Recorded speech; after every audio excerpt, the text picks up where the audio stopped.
Welcome to Cycle Breakers and Moneymakers, a podcast for women of color and first gen who are breaking generational cycles and glass ceilings by going places no one before them has ever gone. I'm your host, leadership coach, and eldest daughter of immigrants, Mariela Delamora. I left a 16-year marketing career to create a multiple six-figure-a-year coaching business as a single mom. Each week, you'll learn how to build unshakable self-trust, become in demand, lead with confidence, and make more money by being more of who you are. All right, so I'm very excited for having this conversation with Andrea. We're coming together to share our money stories as first gen to really bring to light a lot of why our relationship with money is more than just like not having an abundance mindset and like really a lot of the things that we were wired to do. So thank you, Andrea. You proposed this and I was like, yes, we should definitely talk about this on our podcast because we both do work that involves money. You are also very open to sharing your money story and like kind of your story in general. And so I think you were like probably one of the first coaches that I followed that talked about like, hey, like sometimes I have money fears. Sometimes I like have scarcity with money. And I was like, oh, okay, me too. So because I feel like sometimes like in the money space, in the business space, like an abundance mindset is kind of like the thing you're supposed to seek after. And if you don't have that, there's almost like, is there something wrong with me? Yeah, almost like you're not doing mindset right or, you know, or, oh, you're not going to attract or create what you want if like you don't have this mindset. So kind of it becomes this thing of like, if I don't fix this, like I can't have what I want. Yes. Yeah. You know? And I think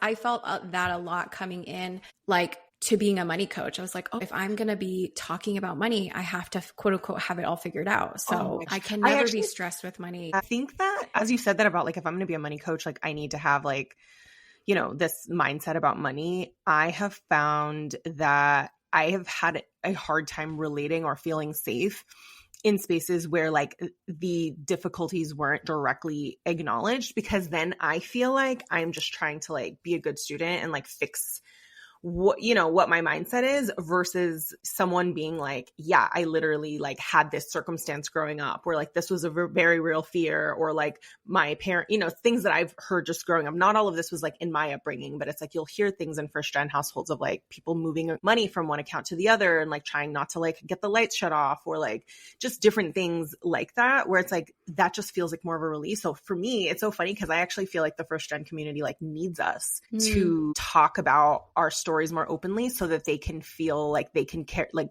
put some of the weight down of responsibility around like it being their fault, not so they can stay there, but so that they don't like feel like it's their fault, you know? Yeah. Or like something's wrong with you. I think that was the biggest thing is like, oh, there's nothing wrong with me. I just had this experience. And like, just like with anything, we have this experience and then we kind of get to a point where you're like, okay, what do I want to do with it? But from a place of compassion, not from like, I have to fix this because this isn't good. Yeah, no, for sure. And I think that understanding our money stories, like I thought, like I know parts of yours from what you've shared, but like the idea of opening up with our money stories, because then I think it helps us understand like these are very real things that like our brain goes to whenever we're making decisions where there's risk involved or a certain number in our bank account or something that like activates us. I tell my money story like a lot kind of incidentally through like being a coach, mostly because I think about how we have to like rewire ourselves to be able to be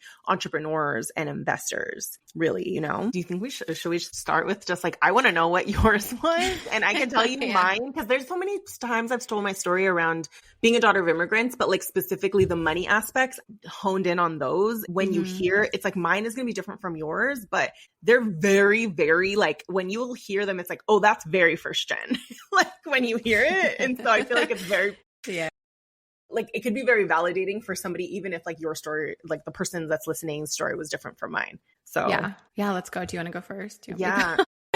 I'll tell this part a lot just because I think as an adult, I have grown to appreciate how different like financial circumstances were between like my dad's generation and mine. Because I was the eldest daughter of Mexican immigrants, I heard their story a lot around like them immigrating. My dad grew up in, you know, like a little ranchito. And I actually went to go visit it for the first time in January, and it literally didn't have electricity or running water. And there were 11 children, and my grandparents and my grandpa like worked in the field. And so me knowing that I came from a family where my grandfathers worked in the fields for 11 months out of the year. Before he died, he told me, my grandpa, that he made like 50 cents an hour. So just knowing that's what they had to do to get the family from Mexico to the States, and that took decades. Nobody ever told me this explicitly, but it was kind of like, oh, you better, number one, like, don't do dumb things with money. And number two, like, you better pick a life that's going to be easy so that like you have money,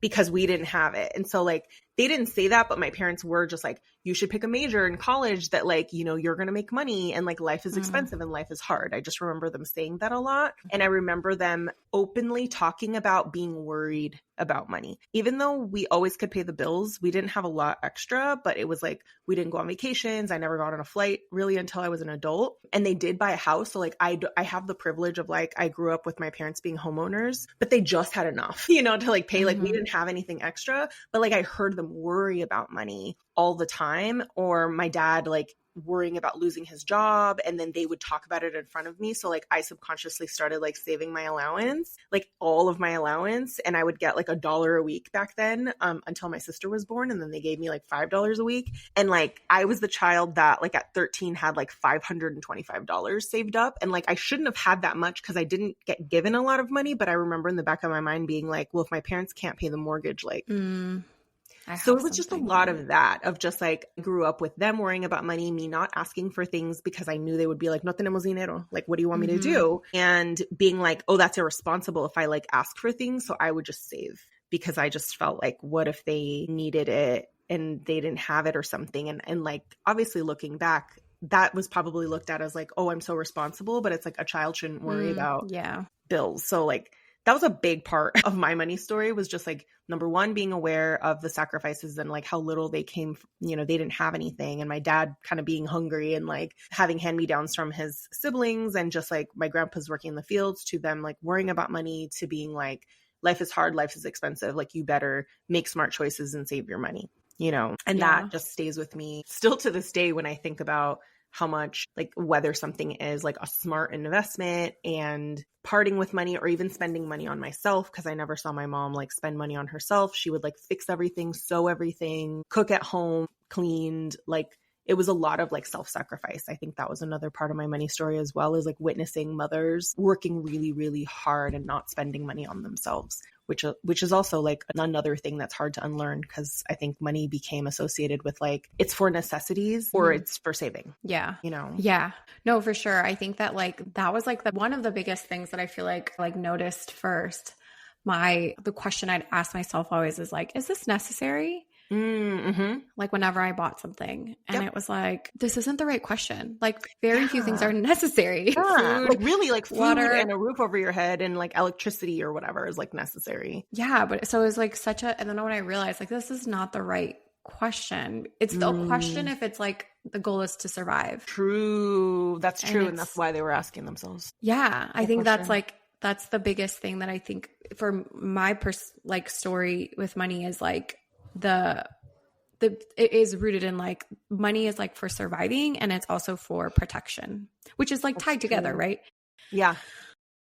So for me, I didn't really have like a concept of money until we came to the US, because in Peru, I didn't really hear my parents talk about money. And I think we were like doing okay in Peru. Then we came here, and I like noticed my dad would just work a lot. Whereas like before I knew he had like an office job, here he was just like, he would leave at 4 and he would come back at 3 a.m. and he just like worked. Yeah. So he was always gone, but he would always be like doing bills in the kitchen table. And so one day I asked him, I think this was the first money conversation I had with him. I was like, why are you always here doing this? I think I was like in 4th, 5th grade. He's like, oh, I'm paying bills. And so he explains like bills and like a mortgage and homeowner's insurance. I remember being like, that sounds like a scam. You're just paying, and if nothing happens, you don't get anything. And he's like, yeah. So, but then he said something that stuck with me. He was like, money, you're supposed to use your money to pay your bills, and then you're supposed to put money away for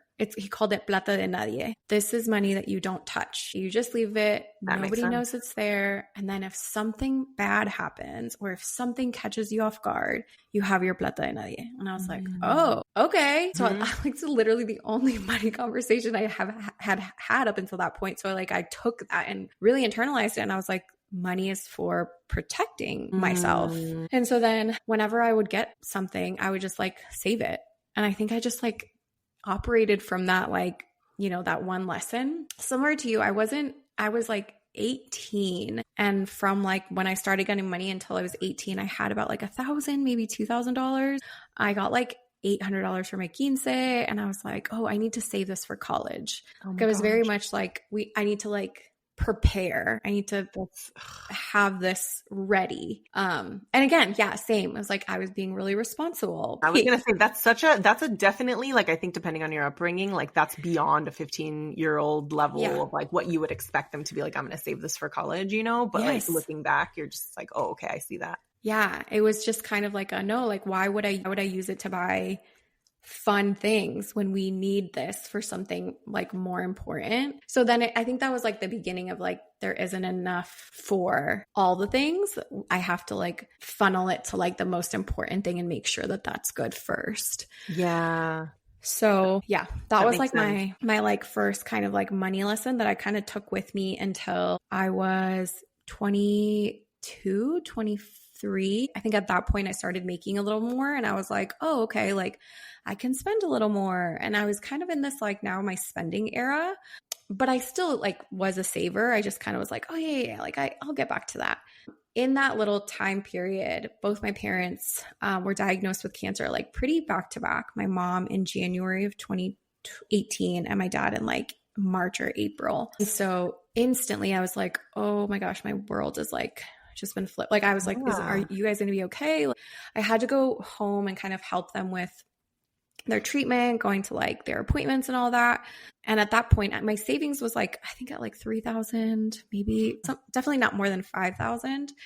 And I realized when I was home, like I ran out of PTO in like 3 weeks. My like savings really only lasted me like until like 1 or 2 more months. It's like you realize like how quickly your money could have to go down depending on what happens. Yes. And so I think that was like the first moment where I was like, oh, wait, so savings are not the best protector, because I was like, this went away so fast. Now, granted, it was only $3,000, but it was like a great like moment for me, or not great, but like a pivotal moment for me to be like, so what is financial freedom? How do you actually create a environment, like a place where like your money is working for you and you can not work for like more than a month or 2 and be okay, and like your money is not running out. And so that kind of started my like quest to like, how does money work? How do people do money in America? I know that savings is not the only thing we're supposed to do with it. Like what else is out there? How do people build wealth? And then that started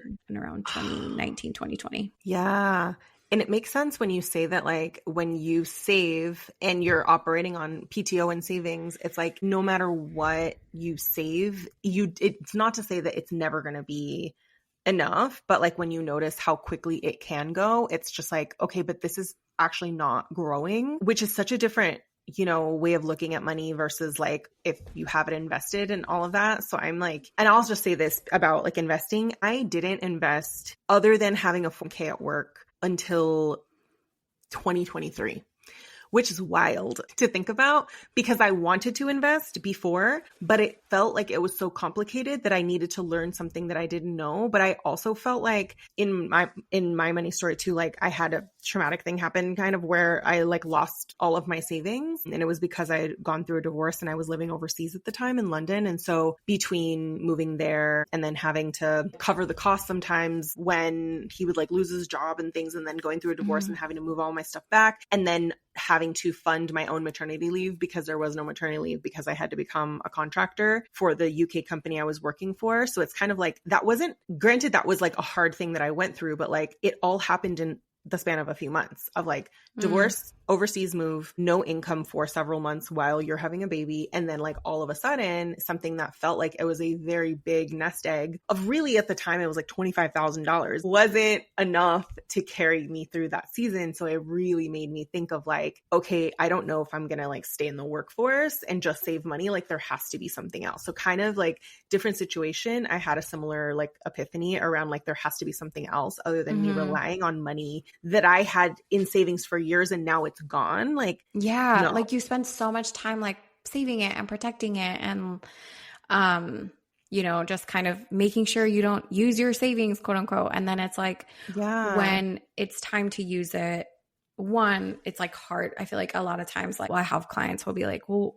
can I like cover it without using my savings? And it's like, you're protecting the very thing that you created to protect you, but you're like not letting yourself use it. Yeah. And I get where that comes from. Cause it's like, well, what if I need this later? Or like, it's just this fear of like, what if something happens and I need this?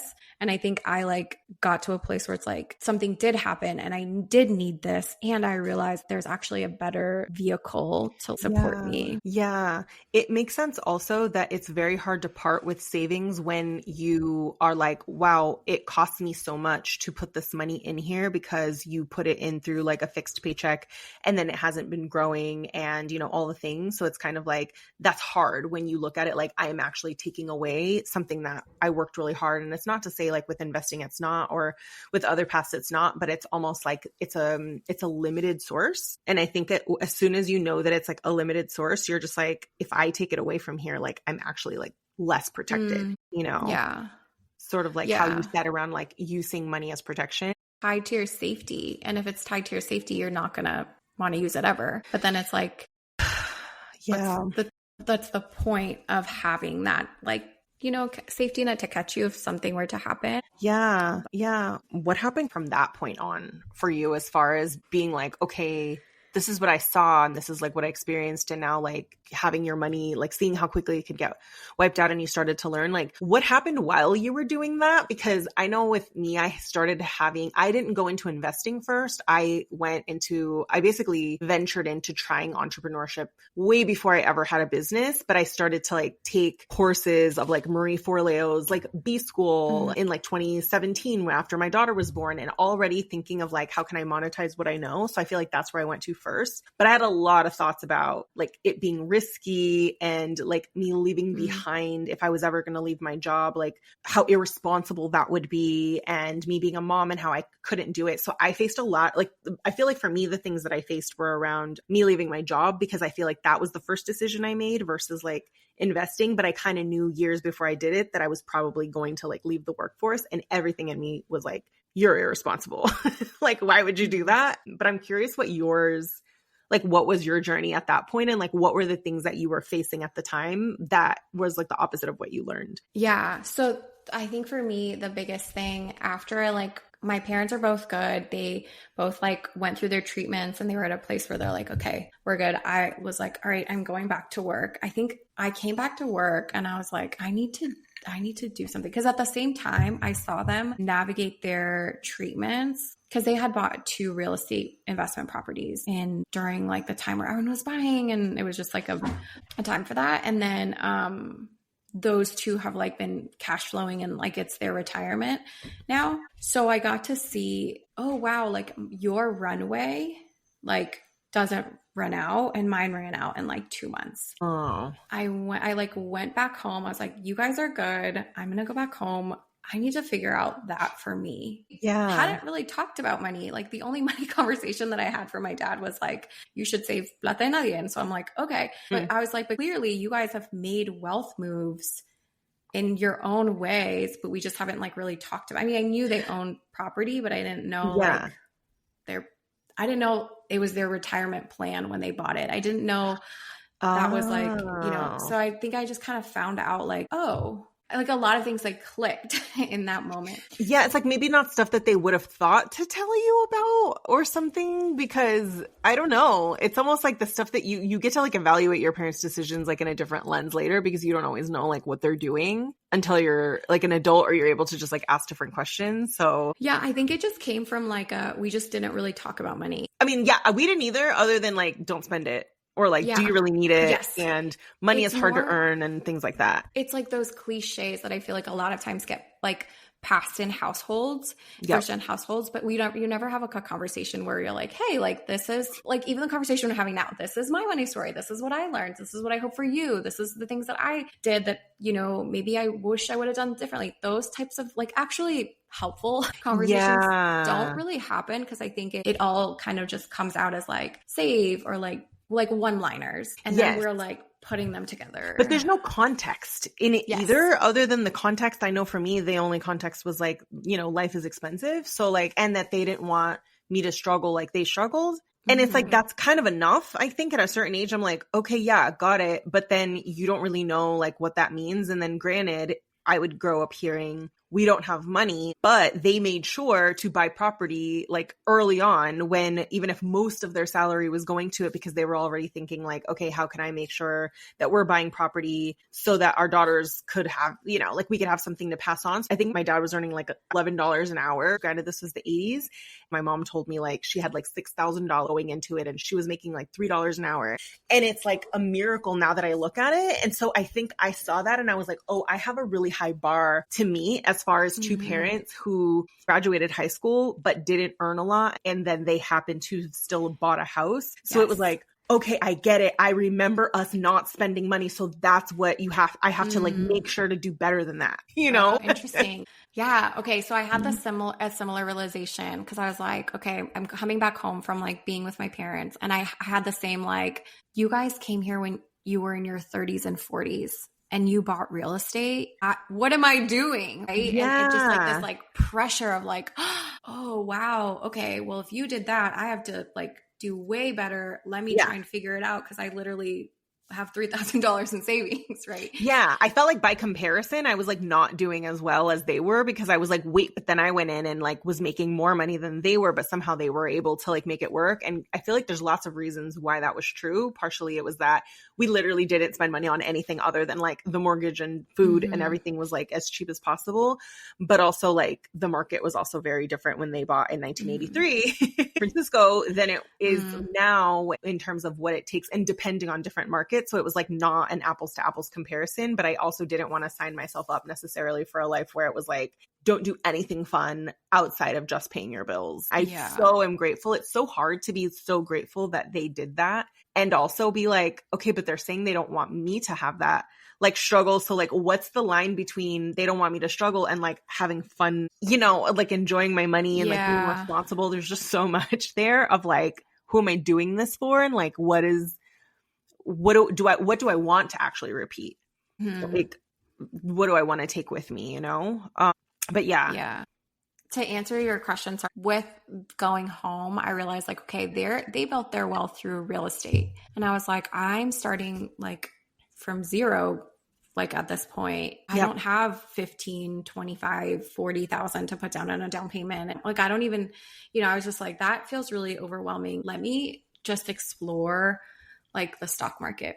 And so I kind of just went into this like, okay, how does money work? What am I supposed to be doing? I remember when I invested my first $1,000 into a target date fund, my heart was beating so fast. I had read everything. I'd done all of my due diligence. I had gotten really informed. I had never done it before. So when I hit $1,000 submit to buy this thing. Yes, because you're buying. That's the thing is when you're buying stock, you're just like, do I want to buy stock? And then depending on what you heard, I'm actually curious if you ever heard things about, because I've heard like they're throwing it in the stock market or you're putting it in the stock market almost like it's this obscure thing and how you could lose it all. It's just like, but if you don't know what it is, it does feel like you're throwing it into a black hole and like you could lose it all. So I remember that feeling of like my heart racing and being like, I can't part with this. It feels so scary, even though like, you know, it's legitimate. Like it's been explained to you, but it's still like that moment where you're like, okay, I did it. And then I like hit submit and I was like, either Vanguard just like scammed me or I'm going to like learn something.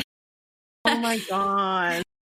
It ended up being like, okay, yes, like that was a legitimate thing. Mm-hmm. And I knew that. I think it was just like my brain knew it. My nervous system had to be like, this is actually safe. I'm curious how you ended up investing more, because as you were sharing how you felt like putting your first $1,000 in, I remember talking to Lucy King, who's like also a money coach. She was guest coaching in my mastermind on money. And she told me put $20 in. And I was like, yeah, because I was saving, I had like 60, 70,000 or something that I wanted to invest that I had just been sitting on the money. And I was like, yeah, but that's like $20. She's like, trust me, put $20 in there. It's better than you not doing it. And then just sit with it. And I felt so silly, like putting it in there, that I put like $100 in.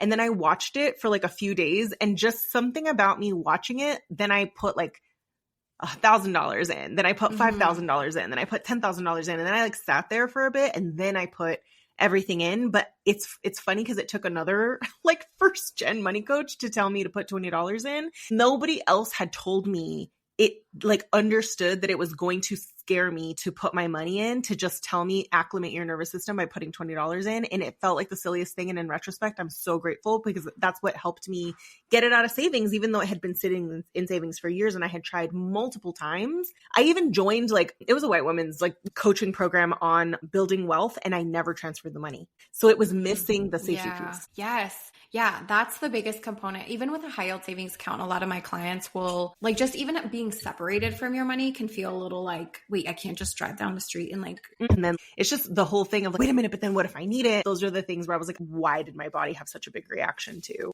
putting the money in the first place? And I think it's just because, like money is not always quote unquote logical. It's like we have to feel safe with it. And if right now the biggest safety is like savings, it can feel like, okay, how do we create more safety? And like, okay, I'm going to put it in a high yield savings account and I'm seeing it grow. I'm going to put it in a fund and it is growing. But your body almost has to like see that and believe it. And then your brain is like, oh, let's put more. Yeah.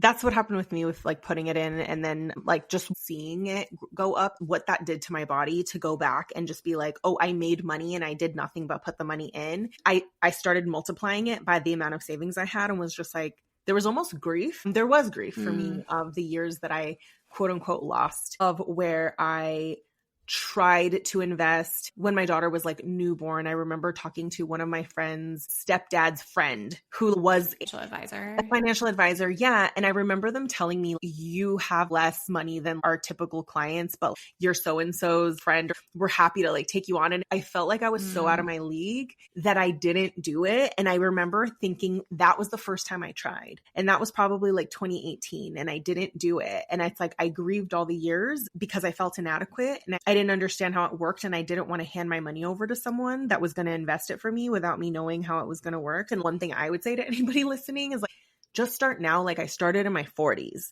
I wish I had started sooner, but I also understand why I didn't. It's because it felt like it was a language I didn't understand, and it felt very risky and scary to put it into something that felt volatile because I didn't understand it. Yeah. And honestly, I feel like the system was set up for us to like never figure it out. So sometimes I look at it from that perspective as like, if we're starting late, like we weren't supposed to figure this out. So it's like, we're already and some people like never ahead. do. And some people never do either, because like it just they never fully get it, or they logically understand it and their body just never feels safe. And But then I learned, and now I have an investment account, and then my daughter now has one that I started for her. So it's like, even if I didn't add any more money, like she would have millions of dollars. But it's just like, wow, there's a part of me that's like, I could have been set up for life with very little money if my parents knew, even though they were like blue collar workers and like didn't have a lot of money. Yeah. By the time I even went to invest, I had to work through money stuff through becoming an entrepreneur. Yeah. You dove into like entrepreneurship and learning how to create money as like a vehicle to like build wealth. I dove in as a like, how do I grow money from my 9 to 5 using the stock market? And then I was like, then people were like asking me money questions, and I was like, okay, yeah, I can like talk about this. Let me start a business quick. And then I the second thing I went to was like, how do you create money? And that was a lot harder for me to step into than an investor. And I feel like you did it. Like you became like, okay, I'm a money maker, and then I grow money. Yeah. So talk about that.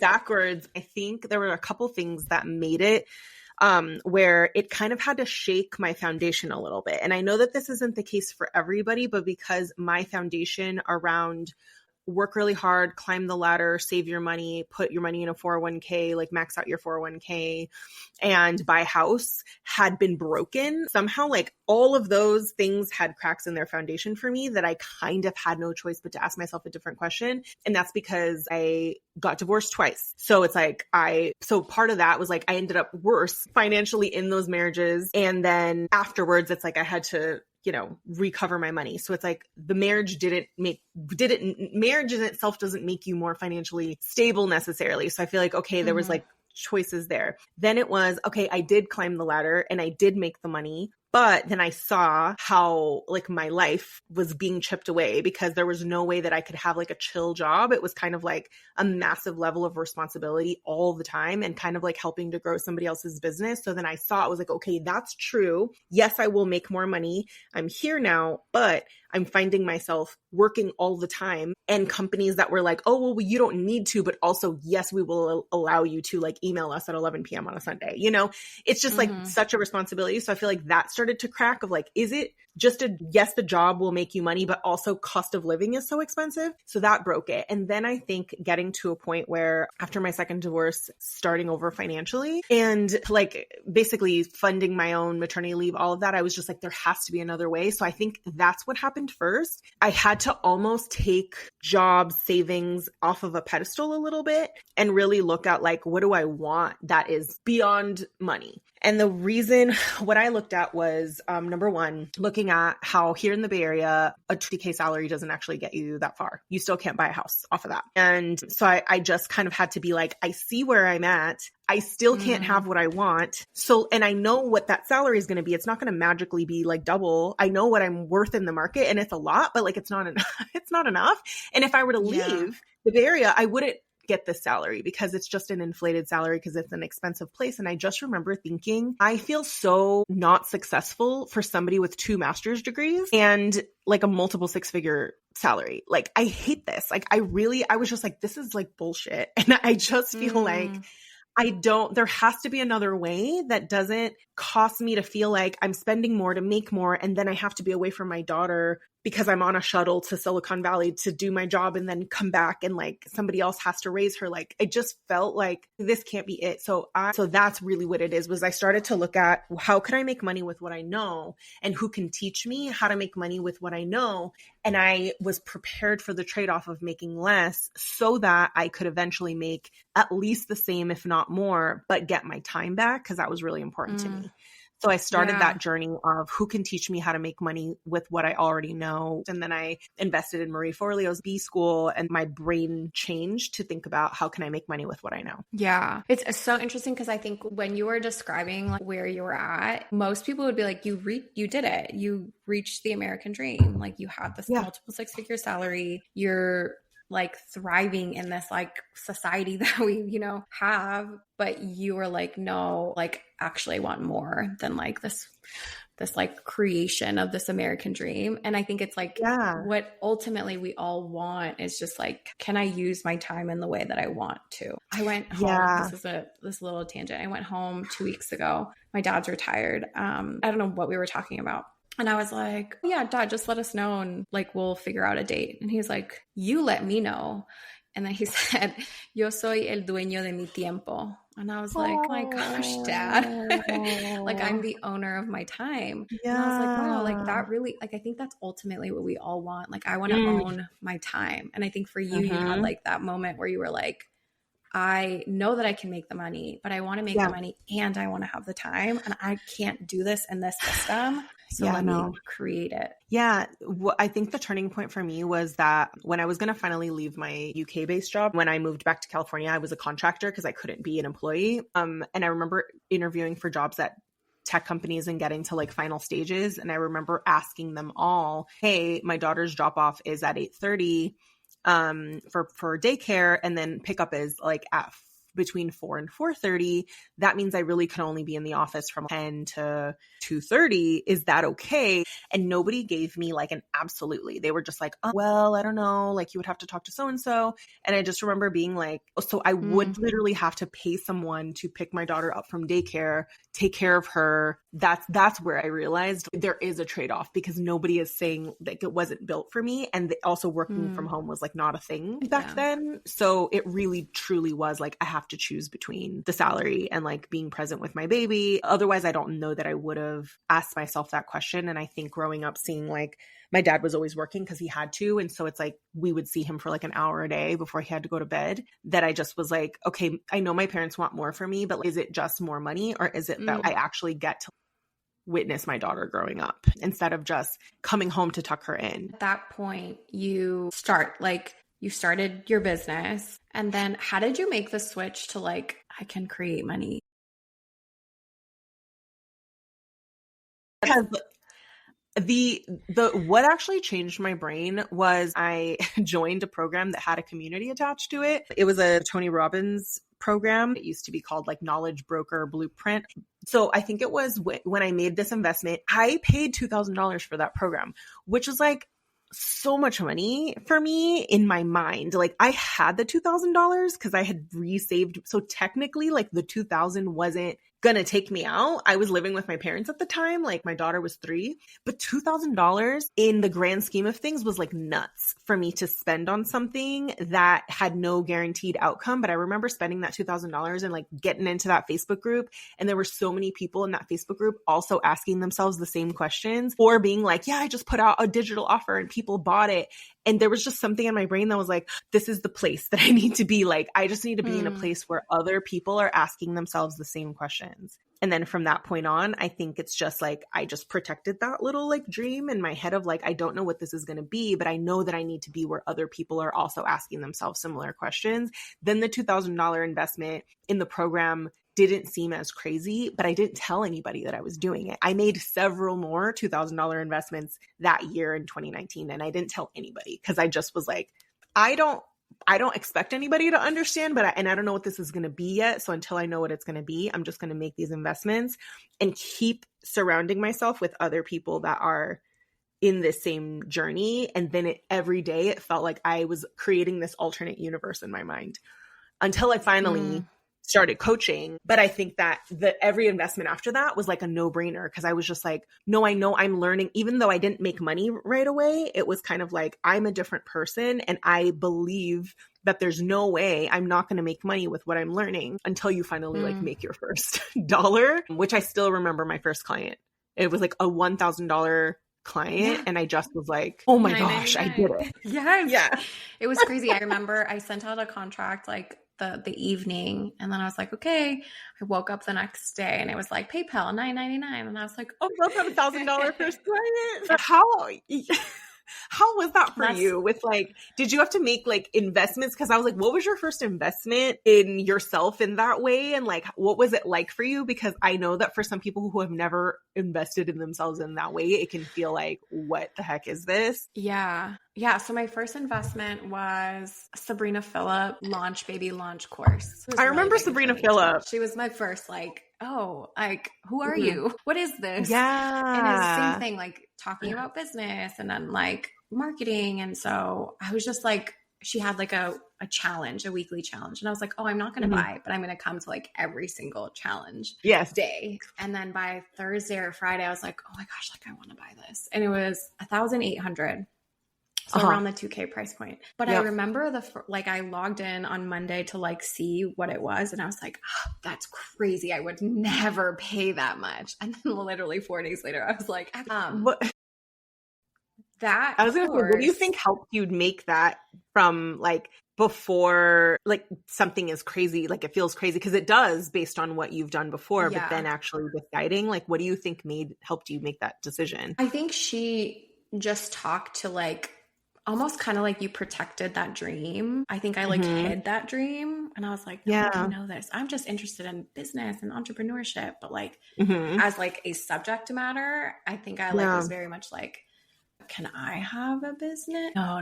I just like the subject matter. And I think she spoke to like the desire. And I think like little by little, I was like, actually, I kind of want to try this. Let's just see what happens. So she got me to that point. Now, I didn't end up launching like a business from that program, but what it did allow me to do is find a job outside of like my industry where I was working at the time. And I positioned myself as like, I know digital marketing. I took this class. Like, this is like this course, like here's like I've learned so far. And they really liked how I interviewed. So that bumped me like a 20K salary just from that course. Crazy how you could still make 10x more than like 10, 11x your investment, but in a different way. So this is the thing people don't understand too about entrepreneurship is not just about information. It's very little. It is information as far as like you'll learn fast track stuff, but it also is like the way you think. So it's like you start to, even the way that you were just like, how could I use this to my benefit? You know? I was like, I don't know. This job is asking for like marketing experience. I don't have any direct marketing experience. I have stuff that's transferable, but I have this course that exposed me to like what the digital marketing world is right now. And it like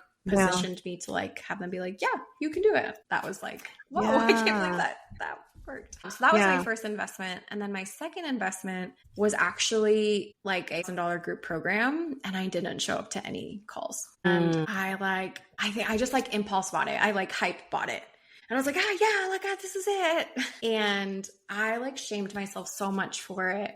Wasn't until like 2 years after the fact that I had to go back and be like, what did I learn from that experience? And I was like, I learned that hype marketing is different than like an inner knowing. And now every investment that I make, I like run through that filter of like, okay, like where am I, like how do I map this out based on like what I've done before?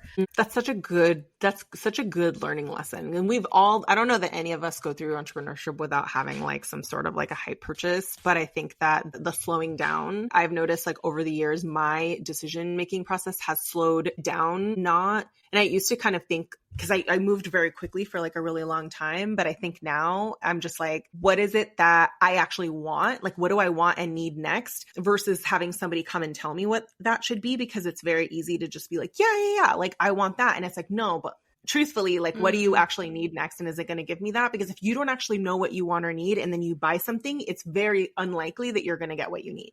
Because you're not even, it's almost like if you're going into the store and you're shopping and you haven't like looked in your refrigerator for what you need, you might buy stuff and come home and be like, we still don't have milk. Like, it's just like, you know? So I feel like that's what hype marketing does, is it sells you a feeling, but we haven't developed the discernment at the beginning to be like, do we have milk in the fridge? Like, what do I actually need to buy? What am I actually buying? Yeah. And asking questions, you know? And I feel like that helps with, I mean, oftentimes it's kind of like things are labeled as like scarcity. And I want us to talk about that, like just about that, because I think that I've had to realize that like, number one, certain things are always going to feel a little bit like out of place, you know, for me to like invest in a certain thing, but also that there's nothing wrong with asking questions and being like, is this actually what I need? And that abundance doesn't mean like just blindly saying yes to everything. I think that it's still very important to be like anchored into what is it that I'm needing? Like, do I need this versus like, you want this, but you can't have it, you know, or you're a bad person if you have it. I'm just curious about that. Like what is conventionally like labeled as like scarcity, like shown up for you and how you've like worked through it. Yeah, no, I think for me, like the scarcity that I grew up with is like, I'm not going to have enough. Even when I got my new job, that 20K salary increase, I immediately reverted to like saver. I was like, I have to save all this because what if it runs out? What if they fire me? What if they're like, you only knew the course? I like went into like protective mode. And so I think like for me, it's been just like one, do I want to say constantly? Because in some ways it's like, yes, like throughout the seasons of my life, remembering there is and has always been enough. There will continue to always be enough. And just kind of like always anchoring to that, even though like my nervous system can sometimes be like, wait, are you sure? Are you sure? Especially when things change or like, you know, there's different seasons transitioning. But I think something that has helped me with those things are, yes, I have my savings. Yes, I have my investment portfolio. But I think it was actually like, hey, these things are great vehicles, but they're not what I want to put my trust in. So then I'm like, so then what do I put my trust in? And then it was like, me. Yeah, I was going to just say, I answered it in my head before you did. Oh, my gosh. How? It's like, yeah. Because I was going to say, how is that different when it comes to like what we consider scarcity? Because that to me is the thing that I always come back to, no matter, I've gone through lots of different financial situations in my business. And what I come back to all the time is that like my belief in my ability to make money has grown exponentially year over year. And it's a little shaky at the beginning, right? But I think it's that I'm just like, you're going to like, it's going to be fine. It's going to be fine. But that I don't use that to then be like, I'm going to invest this because I know that this is going to help me make money. It's just like, no, I actually just like know that I make good decisions, and that even regardless of what the situation is right now, that I know how to like solve any problem. And I think that's very different than you should just say yes as a sign of abundance. Like, no, abundance isn't saying yes to everything all the time. It's actually just like, it's more not in believing in the investment. It's believing in like, yeah. Like yeah. I think that's like, that's kind of like one of the narratives is like, if you truly believe, then you would act this way. And it can get all so convoluted, like abundance and like all this in your brain can be like, wait, so what? I think for me, the way that now I experience yes, I think there are some like principles of like, if you want something like live into the identity of like what the person that you want to be to create the thing that you don't know how to create yet. So I do think that is like super intentional and like, yes. At the same time, I think where people get it a little like warped is like, so I need to make decisions as a future me. And I'm like, no. You need to make decisions as like where you're at, being anchored to that person, where it's like you are becoming that person, but you're not there yet. So you can't make decisions from that place. You have to make decisions from here on your way there. And they have to be methodical and strategic. It's like, that's like the nuance that people don't talk about. And it's like, no, that's so important, because then you're not wrong for being methodical and calculated and wise. It doesn't mean you're in scarcity. But you are living into the next identity or version that you want to become. So it's like both and. Yeah. It's funny because it made me think about advice or things around money that I saw like when I first kind of started around like, and it depends on where the advice was coming from. And I think that it depends and it makes sense for them. Right. But I just remember a lot of like no plan B, kind of like if you have to go all in and not have a plan B, because then you won't go all in, like that sort of thing. And then the whole time I was just like, if I don't have a plan B, I literally can't like function. So like my plan B was always like, I needed my savings account and I needed to know that I could go back in the workforce if I needed to, because if I didn't have that, it would like impair my ability to like even show up, and I'd go into freeze. And I think honoring that it looks different for each person. It doesn't look like complete blind trust in everything and like not entertaining that something could go wrong. And like, if you were making decisions like a person that was making $1 million, that person would literally have more money. So like, that doesn't necessarily mean you should be doing that now. Right. Sometimes circumstantially you can't do that. I think it's more for me, like, how is it that I feel when I'm making abundant decisions? What am I thinking about myself and what am I feeling? And what are the things that help me think those things and feel those things? That's a better indicator regardless of my situation. Because when I think about when I made my first $2,000 investment, I was feeling excited, hopeful. I didn't say, oh my gosh, if I don't make $2,000 off of this, like I'm a failure and this was a bad decision. I just was like, I'm excited to see what's on the other side of this. And I'm excited to meet other people who are in this program. And like, that was it. And I got that like many, many times over. And I think that's more abundance, because I just was in a feeling of self-trust and excitement and openness to whatever would happen, versus if X doesn't happen, then like this was a bad decision. Then I'm like, okay, yeah, we need to re-anchor. So that's the thing that I come back to a lot of the times with investments now is like, I don't expect anything to save me from how I'm feeling. It's my job to anchor back into the way that I want to feel first. Yeah. Which that alone is a skill. I feel like it's like, that's the thing that like I think for me surprised me about like, okay, if I'm going to grow in my skill set of making money, I thought it was just like good marketing and like checking off all the copy. And like, yes, that is a part of it, but it's been so surprising that it like a lot of it comes back to like self-trust and like knowing how to go back to like a place where you know, are able to go from like showing compassion for your fear and doubt in any moment to like, okay, we're going to reshift to this. And so I think when I think about my money journey, there was a lot of like logistical things, like 3 months of an emergency fund. Okay, check. Like a lot of education stuff, like, okay, like this is a mutual fund. And then like, I think for me, the last stage has been, okay, if I am going to trust myself to be an entrepreneur and have this be like my job and I need it to make money, how do I operate in this space effectively when it's not necessarily checking off the boxes like a good student? It's more of like, oh, I have to like regulate my nervous system and trust myself in the side of it. Yeah. Okay. How do you do that? No, it literally becomes like an actual skill of understanding how your body and your thoughts and emotions like affect your decisions. It's literally emotional intelligence. It's helped me to name it as something very logical, because if it wasn't, then I feel like my brain wants to make it like a weakness or something. But I'm just like, but if you grew up with always having money, that was never an issue. You know, you have let's say if you grew up and you had like a trust fund or something, like granted, certain things are just going to feel very different and you maybe didn't have to like learn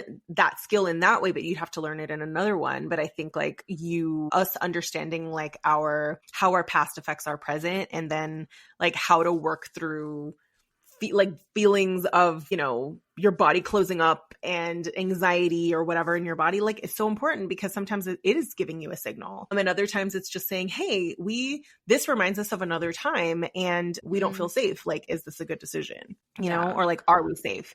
Especially with like ups and downs in business, like it is very, very dysregulating for somebody who grew up with, you know, like money stories similar to ours, to say like, you could have a really big month. That's the thing about, it's like, you could say, okay, I've had 20K in new sales, and then all of a sudden you have 0, and then 3K, then 5K. And it's just like, that's in itself very, very dysregulating. And so it's like, that's normal, you know? That's definitely, I would say, like been the thing that I still like am working through, especially now that I launch and I don't actively sell other offers as much like in between. But it's like, I couldn't have done this if I didn't do the work earlier, because it's almost like you build yourself up to like a different capacity of holding financial ups and downs, higher overhead. Like I know for me, like now having higher overhead and just all the things that I literally couldn't have done before, which I now understand why people say like, you can't just jump into, let's say, $1 million business, because like you're going to go through a lot of levels in between that are going to activate you and challenge you, and you're going to develop different skills. So now I'm like, this is already a lot on my plate to learn how to manage a multiple 6-figure business that I couldn't have done, because it would have felt crazy to do some of the things that I'm doing now without like pulling the plug on everything. Yeah. And it's like a stretch, trust myself, create proof, stretch, trust myself, create proof. And it's, I think stretch myself, create proof, create proof, trust myself. That's the part where like, it can get a little bit like the most doubt is there. Cause before you create proof, you have to kind of have your back that like, I will figure it out. It is going to work. I can do it. But sometimes it takes a while, or sometimes something, you know, you just have to like tweak. Like, I always have to go back to like, business is just problem solving. We're just solving problems. Let's just solve the problems. But I think what happens is that's just a really uncomfortable place to be in. But if you do that enough times, then you're like, okay, I know I can do that. And then it's like, that's what kind of feeds it all, which is where it's like, man, it's so crazy. It really is self-trust. It is. It's self-trust as like an anchor, and then problem solving and decision making off of that. It's like, yes, we don't actually know, even if somebody has run our same business or grown a portfolio or whatever, like whatever, if they've walked the path before us, we still have to make those decisions that work for our lives and our business. And like, nobody can tell us what that is. They can guide us, but like ultimately, it really just is problem solving and decision making, and then tending to all of the things that get in the way of problem solving and decision making that make it hard, which is like our money stories, our capacity, our self-trust, mindset, like all the things. It's kind of like the doing is actually simple. The hardest part I find about like business and money is like the human aspect of it.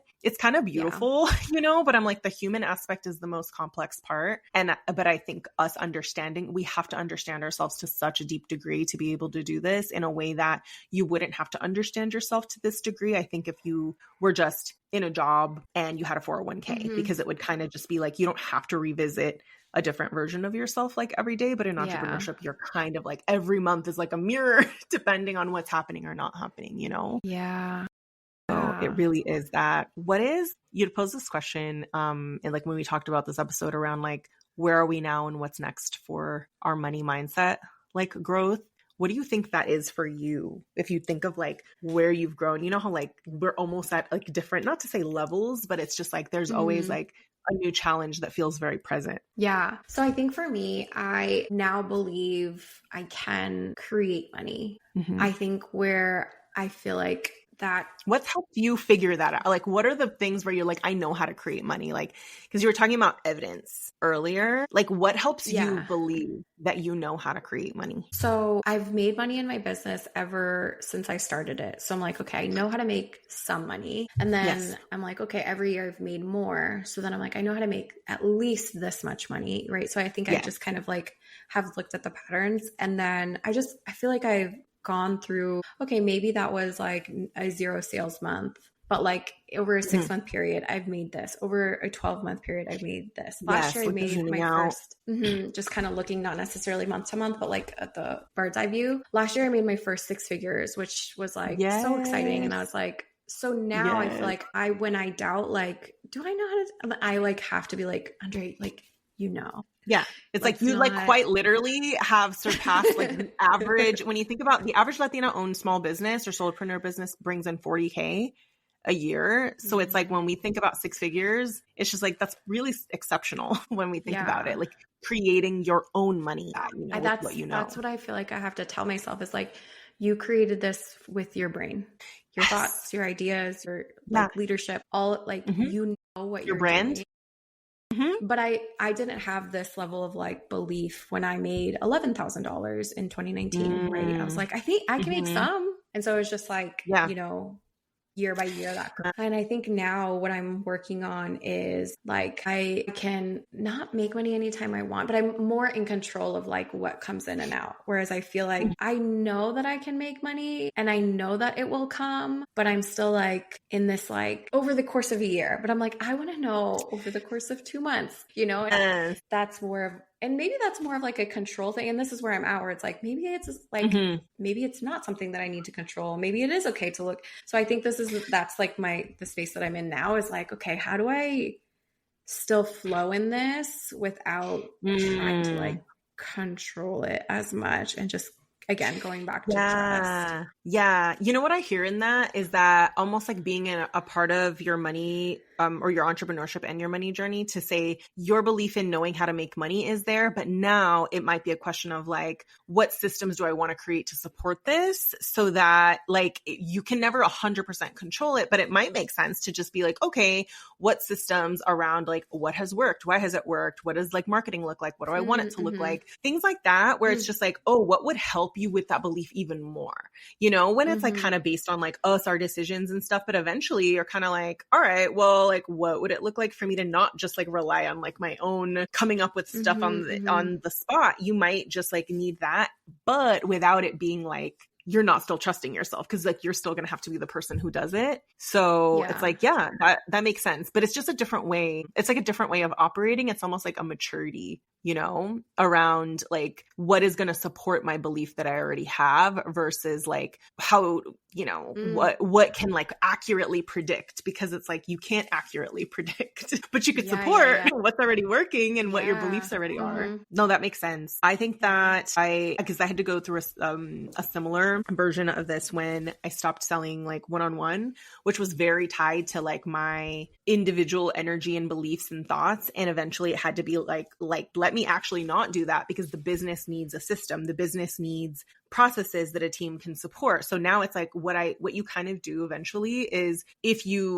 things go according to plan, you just created a job in your business. So like I get a check cut from Gusto every month to myself, and I'm responsible for making sure that the company has money. So it's very not romantic. Like it's very unromanticized for me now, in a good way, where I'm just like, okay, Mariela, it's your job to solve problems and make sure that the business has money because you are an employee, but like the business also needs money. So like, what problem are you not solving? And so I think right now, where my money relationship was tested the most was in allowing myself to make less money temporarily, because I knew with everything, as much as like it challenged me, was that me as the founder needed something for like a season to like adapt to all the growth that I had experienced, that I literally had to like slow down on sales, and everything in me was like, you shouldn't have to do that. Like technically, yes, if I wanted to not do that, I actually could have done it. But what it did was like, it really tested like my belief that I knew how to make money. So like last year, I basically like I experienced a huge rapid growth year. And then I slowed down on new sales and just served my clients. And it was wildly triggering to watch my reserves go down from like 6 figures to like going way down, and like, but still being able to pay myself and being like, you're still paying yourself for money that you made. But it was super triggering to see that. And I had to just make the decision to be like, how much do you trust that you know how to make money when you want to? So like I let myself coast. I let myself coast and heal from burnout. And then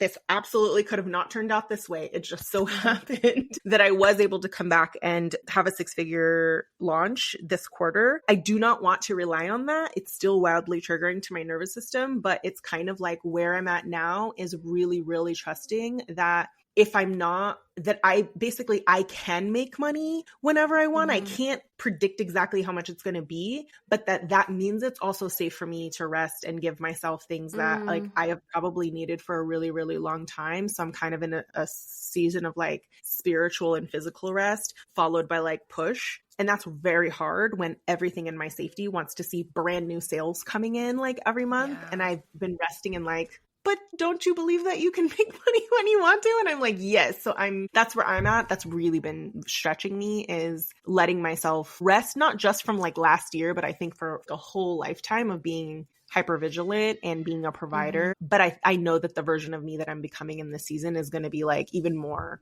grounded. I don't want to say unstoppable. We're still human, but like that's where I'm at now, is like my relationship with my money having my back is really, really being pushed this season. But I wouldn't have it any other way, honestly, because now I kind of know that like no matter what happens, like there's nothing I can't come back from. And my skill set doesn't go away when I'm resting or recovering, that it actually is able to help me come back with even more understanding, even for the people who I help when they go through like ups and downs, to recognize sometimes we're not creating something we say we want because there's another part of us that's resisting it even more. So my ability now to notice, where do you not actually want what you say you want? Not to blame you, but to be like, what is the part that's resisting it? Let's uncover that. I know because I'm sitting in my own resistance to, there is a part of you or multiple parts of you that doesn't want the money. And we need to figure out what that is. That part is very wise. So it's like, I gotta talk about that. And that's not from a scarcity. That's just literally like a part of you is like, I don't feel safe to receive this thing because we think something bad's going to happen, or, you know, whatever, that I'm like, it's deepened my ability, I think, to like hold space. Yeah. Something that I told myself last year was, I always get what I want, not from like a, like, you know, 3-year-old throwing a tantrum. Yeah. My body and my actions will always lean towards the thing that I desire. And if I really want something, I can feel in my body committing. And then I also can feel in my body half committing. And when I half commit, it's like, oh, like I wanted something else more. And it's such an great question to pose to yourself, because it's like, then it's like, oh, then I do create the results that I have. Yes. So then I just have to... Yeah, your body wants something else more than that other thing your logical brain wants. And so it's like figuring out what that is. Yeah. Yeah. These are I feel like that's actually even like an abundance concept of like competing desires, that your logical brain will want something, but if there's competing desires of like what you think you have to give up or something else that you want more, to be able to like explore that is actually like really important. So I think that, oh my gosh, to tie this all together, I feel like a lot of the clients that I help are savers. I call them super savers, where it's like, I was a super saver. We just like hoard money. Hoarders, super savers is a little like nice way of saying it. But it's like this interesting moment where I'm like, hey, you're close fisting your savings, but at the same time, you want complete financial freedom. And that requires you to let go of the money. What do you want? And it's like, okay, we have to like, those competing desires, one of them has to kind of come out as like, okay, this is actually what I want. Yeah. That makes sense. The competing desires around like you want safety associated with what you know, which is holding onto your money. But then another part of you is obviously speaking to you loudly enough that it's calling to you for this other thing. And it requires the moving, like the allowing of like money to flow. Because it is. Like, that is the right move, even though it feels like triggering and new and that it's gonna it kind of has to, in a way. It's almost like if you had no mind drama about it, you wouldn't be changing patterns. Like you wouldn't be challenging a previous version of you if you had no qualms whatsoever. Of course, it always feels a certain type of way. It's not like even the things we've said. I think about my first yeses of like putting the money in the investment account or making the investment for like entrepreneurship or programs that I enrolled in. Like I knew a part of me was like, this sounds crazy to everything that I know and everything that I've taught, but I'm still going to do it. So like, but it was never just like an easy peasy thing. It's like, there's always some mind drama around it, which makes sense. Yeah. I loved us talking about this. I feel like it really, you know what it makes me think about is like, I'm so proud. Like I'm proud of the things that we're doing, because when I think about it, it's like, if we weren't necessarily set up to do this, then that means we really had to like very, very intentionally make decisions to have businesses that we're making, you know, 6 figures and more like a year, that we're creating out of thin air, and have investment portfolios. So it's like, yeah, like all of the intentionality. It's kind of like if you weren't 100% set up to do this, then you really, you know, had to work hard for that. Like overcoming all the different things to like get to this place.